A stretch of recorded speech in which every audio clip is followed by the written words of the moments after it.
I want to welcome you back to Thrive in the Word. Again, if you really want to help us out, hit that like button and hit that subscribe button. Subscribe to our channel on YouTube. We have got all kinds of information on there, and it will bless you. Now, we're looking in the book of 1 Peter. And in our last podcast, we talked about our inheritance. And now we're in verse number 5 of chapter 1. And it says this, who are protected by the power of God through faith for a salvation ready to be revealed in the last times. Now, what or who is Peter talking about? Who is the who here? Well, he's talking about the believers. Specifically, he's talking about Jewish believers. Now, picture in your mind, you're a Jewish believer. You probably lived in the city of Jerusalem or close to it. But because persecution has risen, God has told you to leave the city of Jerusalem. And now you're living in a completely alien land with customs and things that you probably have never seen before in your whole life. And you're doing it and you're wondering what in the world is going on. You see, the book of 1 Peter is written to the believers. He's written to Jewish believers, but it's written for the purpose of bringing encouragement and strength to the Jewish believer. So imagine, here you are, and all of a sudden, someone is reading to you the letter from Peter, your pastor. Peter, the man who stood on the day of Pentecost and preached the gospel, and maybe that was the day that you gave your heart to the Lord, and all of a sudden you're reading a letter, and this letter is from Peter the pastor. And Peter the pastor says that God is there protecting you. Can you imagine the strength and the encouragement? Verse number 5 again, who are protected by the power of God. Let me ask you a question. How powerful is God? Now you're going to say, well, God is all powerful. Then how much can God protect you? He can protect you completely. Not only can he, but he will protect you. Now, some of you might be saying, well, some of these people gave their lives for the sake of the gospel. Where is the protection of God? You know what? When a person dies, they go to heaven. When a believer dies, they go to heaven, actually. You know what? They were protected. Yeah, they lost their earthly life, but you know what? God was protecting them and taking them home. I believe that what we saw with Stephen and how Jesus is seated there and he stands up and he welcomes Stephen in. I believe that God did that for every martyr and still does it today. God protects us. Now notice what he says, who were protected by the power of God. But now we see these words, through faith. You see, the power of God is available to us, but it's only available to us through faith. You say, well, what is faith? Faith is just believing in what God said. It's trusting God. It's putting your faith and all of your trust in him and what he said. You see, the power of God operates by faith. Now, faith comes when we listen to what Jesus is saying. Faith comes by hearing the word of Christ. It comes by listening, not only reading, but listening along with it.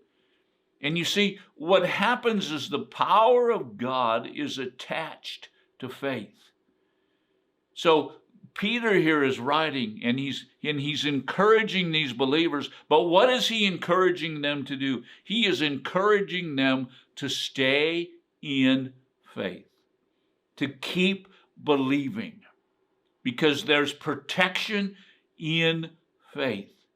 So he writes and he says, who are protected by the power of God through faith. And then he says, what we are protected for? We are protected for salvation, ready to be revealed in the last times. Why is God protecting us? He's protecting us for salvation. He's protecting us to bring us to a place of completeness. Have you ever felt like your world is falling apart? I'm sure that many of these people that Peter is writing to were feeling that same way. But Peter writes and he says that the power of God is there for them to protect them. When they put their faith in God, when they put their faith in his power, it protects them, but it protects them to the point or to the place of salvation. You know what? If you're born again today, in other words, if you said, Jesus, come in and take my sin, I accept your sacrifice for my sin on the cross. You know what? Nothing can take you away from that. You know what? They can take your life, but you're still saved. You know what? When they take your life, what happens to you? You enter in to the completeness of your salvation. Now, this word salvation, the Greek word sozo, this word, it means that we were saved. In other words, we were saved from our past sins. But it also means that we are being saved. How many of you know that we are still in the process of being saved? We have not reached the place of complete salvation yet. But this word sozo also means a salvation yet to come. How many of you know that when we leave this earth, whether it's through the rapture of the church or through death, how many of you realize that at that point, at that time, we enter into the completeness of our salvation? Now, Peter continues and he says, to be revealed in the last time.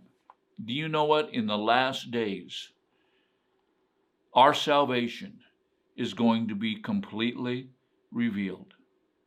It's going to be complete. We are going to walk around on a new heaven and a new earth. We are going to have bodies that will no longer get tired, that will no longer get hungry, that will no longer have need of anything. We will have bodies that no longer feel sickness or disease.